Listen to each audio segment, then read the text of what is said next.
ভাইরা আমার, এই যে দেখেন সারা বাংলাদেশে যে চক্রান্তটা এখন চলতেছে, তারা চায় সংখ্যালঘুদের দাঙ্গাগুলোকে সামনে এনে সোনার বাংলায় এরা আক্রমণ করে এই দেশে দুইটা এদের মানচিত্র এবং দেশের বিরুদ্ধে তারা একটা অবস্থান নেবে। এজন্য ভাইরা আমার, আল্লাহ রাব্বুল আলামিন আমাদেরকে এই কথাটাই বলছেন, ভালো করে মনে রাখো, জমিনের ভিতরে যদি তোমরা সুশৃঙ্খল অবস্থায় চলতে চাও, যদি তোমরা ভদ্রভাবে চলতে চাও, যদি নিজের ইজ্জত আবরু স্বাধীনতা নিয়ে তোমরা চলতে চাও, তাহলে তোমাদেরকে এই কথাটা মাথায় রাখা লাগবে, কোরআন ওয়ালা ছাড়া সমাজে কেউ শান্তি তোমাদের দিতে পারবে না। আর আইন হলো আল্লাহর কোরআন ছাড়া কোনো তন্ত্রমন্ত্র তোমাদের শান্তি দিতে পারবে না। কোনো তন্ত্রমন্ত্র খাওয়া নাই। 50 বছর আমরা বিভিন্ন তন্ত্রমন্ত্র দেখছি, কথা কোন ঠিক না? শান্তি বাড়ছে না কমছে? আগে খাইতো চাউলের কেজি 12 টাকা, আমিও পাইছি, এরপরে এখন কত হয়েছে বলেন না, আপনারা কষ্ট লাগতেছে, 70 হয়েছে। এখন তেলেরটা আমিও পাইছি মানে আপনার 80-90 আমিও দেখছি, কিন্তু এখন ওরে বাবা কি করা। আমি তো আসলে বোতল দিয়ে আর কই ভাই পরিষ্কার হয়েছে কৌটা হাদিয়ে দিয়ে কেজি জিজ্ঞেস করছি না কোনোদিন। বাইরে আমার একবারে পাকিস্তান পিরিয়ড থেকে ওই যে কাগজের আন্দোলন হয়েছিল, আরে আপনারা জানেন না, ওই কাগজের আন্দোলনের পর থেকে দেশের ভাগ্যে আর কোনোদিন ভালো কিছু নসিব হয় নাই। যেটারে দিছি রে এটাই হলো একটা জালেম। আল্লাহর আইনও চালু করে নাই, না আছে আল্লাহর আইন, না আছে নিজের আইন, সব কটা বেজাল।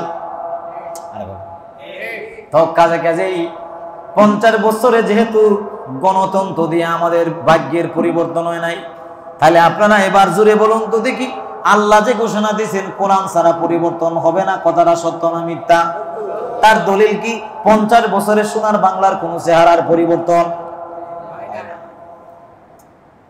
এবার আল্লাহ রাব্বুল আলামিন বলেন, যদি আমি আমার মুমিন বান্দাদেরকে ক্ষমতায় বসাই, যদি তারা মসনদের ভিতরে আসীন হয়, আর যদি তারা ক্ষমতায় যেতে পারে, তাহলে তারা 4 দফা কাজ বাস্তবায়ন করবে। জোরে কোন কয় দফা? এত আসতে বললে হবে না তো, জোরে কোন কয় দফা? 4 দফা কাজ বাস্তবায়ন করবে। 4 দফা কাজ আল্লাহ রাব্বুল আলামিন সূরাতুল হজ্জের 41 নম্বর আয়াতে বড় সুন্দর করে বলেছেন, আল্লাযীনা ইম্মাক্কান্নাহুম ফিল আরদ আকামুস সালাতা ওয়া আতাউয যাকাত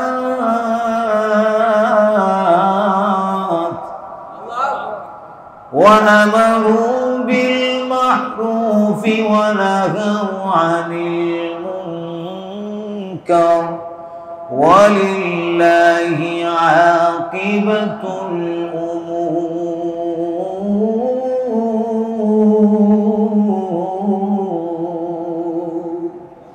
আল্লাহ রাব্বুল আলামিন বলেন, আমি যদি আমার মুমিন বান্দাদেরকে ক্ষমতার মসনদে বসাই, তাহলে আমি আল্লাহ রাব্বুল আলামিন সর্বপ্রথমে আমার মুমিন বান্দাদের দ্বারায় যে কাজটা করতে চাই, অথবা যে সমস্ত মুমিন বান্দা যদি ক্ষমতার মসনদে গিয়ে আসীন হয়, তাহলে তারা 4 দফা কাজ বাস্তবায়ন করবে।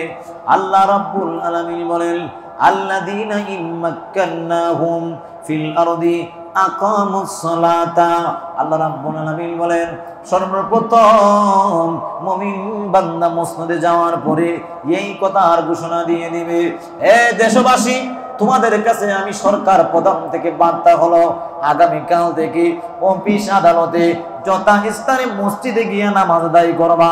মসজিদ যদি আশপাশে না থাকে, যার যার কর্মস্থলকে মসজিদ বানাইয়া একজনকে ইমাম বানাইয়া জামাতে নামাজ আদায় করবা। আরো জোরে কথা ঠিক আছে? 1 নম্বর কাজ, আগামীকাল থেকে সমস্ত দেশে যে কোনো জায়গায় নামাজ পড়াই লাগবে বাধ্যতামূলক। এটা হলো সরকারি কাম। এই কথাটা যদি সরকার থেকে ঘোষণা দিয়ে দেয়, আমাদের নামাজ পড়া লাগবে কি লাগবে না?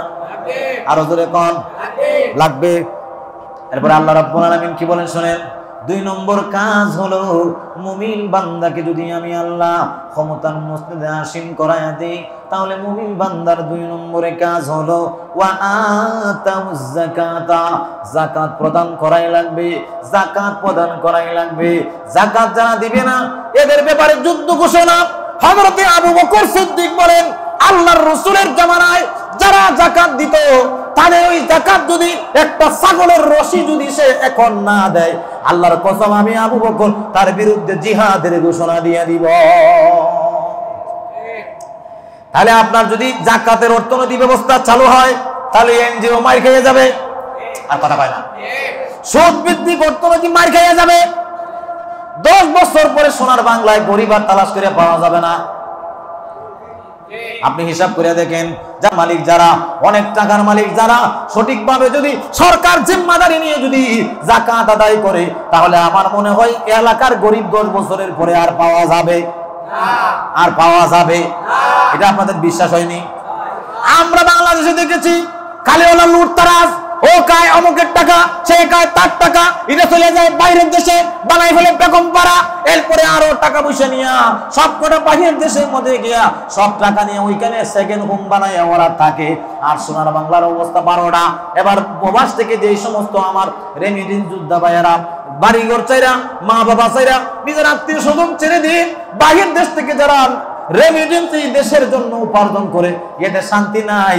এয়ারপোর্টে আসলে দেখা যায় এদেরকে বেজাল করে, যাওয়ার সময় বেজাল করে, ভিসা লাগাইতে ঝামেলা করে। এরপরে দেখা গেল এরা যখন গিয়ে ফাস্টফুড করে, এ জায়গায় আর দালালের শেষ নয়। ফার্স্ট চান্সে আমি একটা ফাস্টফুড করতে গেছিলাম ভাই, একবার একজনে আইসা 7 দিনে দিলাইব, আরেকজনে 60 দিনে, আরেকজনে 21 দিনে, আরেকজনে দিব 1 মাসে। এখন আমি একটা জিজ্ঞাসা করি, প্রক্রিয়া তো একই, তাহলে 7 দিনেরটা 15,000 টাকা কেমনে হয়, 1 মাসেরটা 5,000 টাকা কেমনে হয়? তার মানে হলো দালালের মাথায় আপনি যত বেশি তেল দিতে পারবেন, সোনার বাংলায় তত বেশি তাড়াতাড়ি কাজ হাসিল হয়।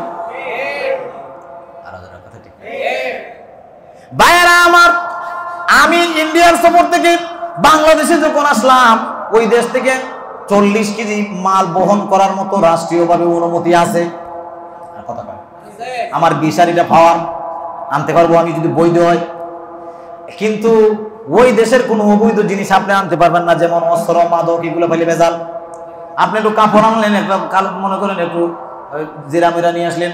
এবার আমি মনে করেন 2 কেজি জিরা ওখান থেকে কিনছি, আমার বেগে সর্বোচ্চ 12 কেজি মাল আছে। এবার আমি যখন বর্ডার ক্রস করি, ওই দেশের লোকেরা আমাকে ছাড়িয়ে দিছে। সোনার বাংলাদেশে যারা দায়িত্বে আছে, এরা আমারে কই, হুজুর আর যাওয়া যাবে না, তাড়াতাড়ি এক কান দেন। বুঝলেন? আমি বললাম, ভাই আমি খুব আশা করি আনছি, জিরাটা আমি আর ফেলে দিতাম। কয় হুজুর তাইলে ঘুষ দিতেইব। কিতা দিতাম? হ্যাঁ সত্যি, ভগিজুকি কথা না, সত্যি কথা বলো। এইবার তাহলে আপনি বিচার ব্যবস্থার স্টাইলটা দেখেন। শুধু তা না, পাশের রাষ্ট্রে গেলে যদি এরকম ঝামেলা করে, যারা তাদের শরীরের ঘামকে, রক্তকে ঘাম করে সোনার বাংলাদেশ চালানোর জন্য রেমিটেন্সের যোগান দ্বারা দেয়, তাহলে স্পেশাল ভাবে এরা একটু সার্ভিস ভালো পাওয়ার দরকার আছে না? এজন্য আমি বর্তমান যারা দায়িত্বে যাবেন, এদেরকে বলবো, দায়িত্বে যাওয়ার পরে প্রবাসীর নিশ্চয়তা আগে করতে হবে। বাইরের দেশে যে সমস্ত প্রবাসীরা থাকবে, যাদের মনে করেন আকামায় ঝামেলা আছে, তাড়াতাড়ি খবর নিয়ে এদের আকামাগুলো ঠিক করবেন। তাদের বিচারা যেন সহজ হয় সেদিকে খেয়াল রাখবেন। তারা যেন ফাস্টফুড করতে গিয়ে হ্যারাসমেন্ট না হয়, ওইদিকে খেয়াল রাখবেন। ওই দেশ থেকে আসার পরে যখন এদের মালপত্রগুলো বিমানবন্দরে নামাবে, আল্লাহর রহমতের ফেরেশতারা যেন চুরি করে না নিতে পারে, খেয়াল রাখবেন জোরে কণ্ঠে। কথা বলা ঠিক না? খেয়াল রাখে। একজন প্রবাসী হাউমাউ করে কান্দে, হুজুর 2 বছরে যা ইনকাম করছি আইসা দেখি নাই, মানে বিমানবন্দরে রাখছে, গায়েব হয়ে গেছে। কি আল্লাহর রহমতে ফেরেশতারা থাকে তো নিয়ে নিছে। এরা তো একজন মানুষ না, সব হলো। ভাইরা আমার, এজন্য বলছি, যদি আইনের ভালো সিস্টেম চান, যদি নিজেদের জীবনকে পরিবর্তন করতে চান, তাহলে ইসলামী রাজনীতি করা এবং তাদেরকে ক্ষমতায় নেওয়া ছাড়া আর উপায় নাই। যদি আপনি ক্ষমতায় কোনো আল্লাহওয়ালা দিনদার, এক কথায় কোরআন পড়নেওয়ালা মানুষকে যদি বসাইতে পারেন, তাহলে আপনার জীবনের চাকা পাল্টাবে, আল্লাহর কসম করে বলি, যতই আপনি পাল্টাপাল্টি করেন দেশের কোনো উপকার, কারণ যিনি বানাইছেন মানুষ, উনি জানেন মানুষ কেমনে শান্তিতে থাকবে। এক লোক বানাইছে পানির মেশিন। কি বানাইছে? পানির মেশিন কি দিয়ে চলে? কি তেল? ডিজেল। সে বলছে ভাই ডিজেল দিয়ে তেল চলে। আপনি বললেন যে না, এই সিস্টেম মানবো না, সনাতন সিস্টেম বাদ, পুরাতন সিস্টেম বাদ, এখন থেকে আমরা পানি দিয়া মেশিন চালাবো, চলবে তো? মাইক বানাইছে, বানানোর পরে বলল মাইকটা মাউথ পিস হলো বক্তার সামনে দিতে হয়, আর হরন যেটা আছে এটা গাছের আগায় বান্ধা লাগে অথবা উঁচু জায়গায়। আর মনে করেন মেশিন যেগুলো, এগুলোর সাথে তার ফিট করে এরপরে ওয়াজ করতে হয়। এবার আপনি এটাকে বললেন না আমি সনাতন পদ্ধতি মানি না, হরনগুলি সব বক্তার কল্লার উপরে, আর মাউথ পিস নিয়ে সব কোনা গাছের আগায় বান্ধ, সাউন্ড তো ডবল হইব। কথা কয় না? এবার যদি বুঝে থাকলে বলুন তো আমাদের মালিক কে? এবার এবার এবার মুখ বন্ধ করবেন সবাই, কোন আমাদের মালিক কে? আমাদের রব কে? আল্লাহ হলো আমাদের রব। রব জানে মানুষ কেমনে ভালো চলবে। আল্লাহ তাআলা জানায়া দেয় ইনিল হুকমু ইল্লা লিল্লাহ, আমি হলাম রব, কথা চলবে আমার। কথা কয় আমি কি? কথা চলবে। আমি হলাম রব, কথা চলবে আমার। আমি কোরআন দিয়েছি মিলাদ শরীফ পড়তে না, এটা সংবিধান, এই অনুপাতে দেশ চালাবা। কোরআন দিয়েছি মুর্দা খতমের লাগে না, কোরআন দিয়েছি তোমারে, তুমি সমাজ কেমনে চালাবা, পরিবার কেমনে চালাবা, রাষ্ট্র কেমনে চালাবা, দেশ কেমনে চালাবা। আমি আল্লাহ এজন্য তোমার কাছে কোরআন নাযিল করছি। এবার আমার ভাইয়েরা, আমার যে সমস্ত ছাত্র বন্ধুদের রক্তের বিনিময়ে আমরা ন্যূনতম একটু পরিবর্তন পাইছি, এদের উদ্দেশ্যে আমি বলতে চাই, বহু নেত্রী নেতা আমরা দেখেছি, এরা মিঠা মিঠা খালি বলে কথা, ঠিক না? মিঠা মিঠা কথা কয়, শেষ দিনের মধ্যে মিঠা মিঠা কথা বলে, তবে ক্ষমতায় যাওয়ার পর নিজের কাজ নিয়ে সকলেই ব্যস্ত হয়ে পড়ে, তোমার আমার দেখার টাইম নাই। কথা ঠিক। এজন্য আমি আমার স্বাধীনতাকামী ছাত্র বন্ধুদেরকে বলবো, ক্ষমতায় যাদেরকেই বসেন, যেই বসুক না কেন, আপনাদের দোরগোড়া পর্যন্ত এসে এসে আবদারের সাথে আপনাদের কাছে তাদের একটা দহরম মহরম সম্পর্ক লাগাই যাইতে হবে। আপনাদেরকে আমি আহ্বান করব, সজাগ দৃষ্টি রাখবেন, কোন গাদ্দার, কোন বেঈমান, কোন মুনাফিক যেন মসজিদে বসতে না পারে। আমরা চাই যার মাধ্যমে দেশের মানচিত্র হেফাজতে থাকবে, যার মাধ্যমে মানুষের স্বাধীনতা সংরক্ষিত থাকবে, যার মাধ্যমে এদেশের সংখ্যালঘু ভাইয়েরা ভালো থাকবে, যার মাধ্যমে এদেশের মানুষেরা ভালো থাকবে, যারা দ্রব্যমূল্য বাজার নিয়ন্ত্রণ করতে পারবে, যারা প্রবাসীদেরকে যোগ্য সম্মান দিতে পারবে, যারা হজ করতে যাবে, এই জায়গায় দালালি আপনার 2.5 লাখে হয়ে যায়, এখানে লাগে 7 লাখ 5 লাখ। কথা কোন ঠিক না? এরা কারা খায়? এর লম্বা দাড়ি 3 হাত অথবা 2 হাত, এ বেচারা কয় জলদি কর। আমার এক হুজুর আছে, মানে আমাদের সাথে ওয়াজ নসিহত করে, মাওলানা আমির হামজা সাহেব, উনি বলে আমি গেছি মাস্টার্সের সার্টিফিকেট উঠাইতে। কি উঠাইতে গেছে? এবার গিয়ে বলছে ভাই আমার সার্টিফিকেটটা দেন। এমন করছে, এই তাড়াতাড়ি কর, আমি আসরের জামাত ধরবো। কি কয়? তাড়াতাড়ি কর, আমি আসরের জামাত। এবার আমির হামজা সাহেব কয় তাড়াতাড়ি করেন, আমি গাড়ি ধরবো। এবার এই বলতে বলতে দুইজন একবার বলে একবার শেষ পর্যায়ে বলল, তাড়াতাড়ি কর, 1000 টাকা বের কর। কি কয়? বুঝছেন? নামাজ পড়তে যাবে। শয়তান, কিসের নামাজ তোর? বেয়াদব, 1000 টাকা কিসের? তোরে এখানে 6 ঘন্টা বা 8 ঘন্টা ডিউটি করার জন্য সরকার 60-70 হাজার টাকা বেতন দিয়ে রাখছে, মাস্টার্সের সার্টিফিকেট উঠাইতে গেছে, কয় তাড়াতাড়ি কর, 1000 টাকা বের কর। হালাল তো? কথা কয় না? কোরমা ফুলা বিরিয়ানি আগে ডিউটি ঠিক করে পালন কর, এরপরে নামাজ। এই নামাজে কিয়ামত পর্যন্ত তোকে বেহেশতে নিতে পারবে না। মনে রাখ, কথা কোন ঠিক কিনা? ঠিক না? ভাইরা আমার, আমি আমার 2 মিনিটের ভিতরে কথা শেষ করব। আসলে লম্বা কথা বলার মতো পরিবেশ সেখানে নাই, বলার সুযোগও নাই। আমি জানি আপনারা অনেকেই বিরক্ত হন, কিন্তু বিশ্বাস করেন, এই সপ্তাহে আমি যেহেতু একবার আসি, আপনাদেরকে মহাব্বতের কারণে 2-5 মিনিট আমি বেশি বলি, কিন্তু সারা বাংলায় আমি বয়ান করি, নসিহত করি। কোনো জায়গায় বক্তা ওঠার পরে আমি মাইক রাখার অভ্যাস আমার নাই, কারণ আমি ওয়াজ করে এত বেশি করছি আমার এই জীবনে। এখন মাইক দেখলে আমার আগে ভয় লাগে, মানে আমার বুকে ব্যথা হয়ে যায় ওয়াজ করতে করতে। এই বছর বড় বড় কিছু মাহফিল নিয়েছিলাম, 3.5 ঘন্টা 4 ঘন্টা পর্যন্ত আমার একা বকা লাগছে। আমি একবার কইলাম ভাই আমার মাফ করে দেন, কয় যে মাফ নাই, আর আধা ঘন্টা পরে। লাস্টে বললাম যে বলদ দিয়ে চাষ করে খাবেন, এই বলদে যদি জোয়ালের নিচে চাপা দিয়ে মারিয়ে ফেলেন তাহলে চাষ করবেন কি দিয়ে? কয় যে বলদরে আবার সুস্থ করে, বুঝছেন? তার মানে আমি যেটা বুঝেছি, যদি আজরাইল আসে ওয়াজ করার টাইমে, শ্রোতায় কবে হুজুর আজরাইল একটু পরে আসুক, আপনি ওয়াজ করুন কি, এরকম একটা ব্যাপার। এজন্য এখন মাইক দেখলে আমার ভয় লাগে, কিন্তু মসজিদে একটু বেশি বলি এজন্য, কারণ আপনাদের সাথে আমার মোলাকাতটা প্রতিদিন হয় না, সপ্তাহে একবার হয়। ভাইরা আমার, আমি শেষ করে দেব, আপনারা বিরক্ত হবেন না, মূল কথাটা বলে আমি কথাটা শেষ করব। আমি বলতে চাইছিলাম 4 দফা বাস্তবায়ন করবে মুমিন মুসলমানেরা।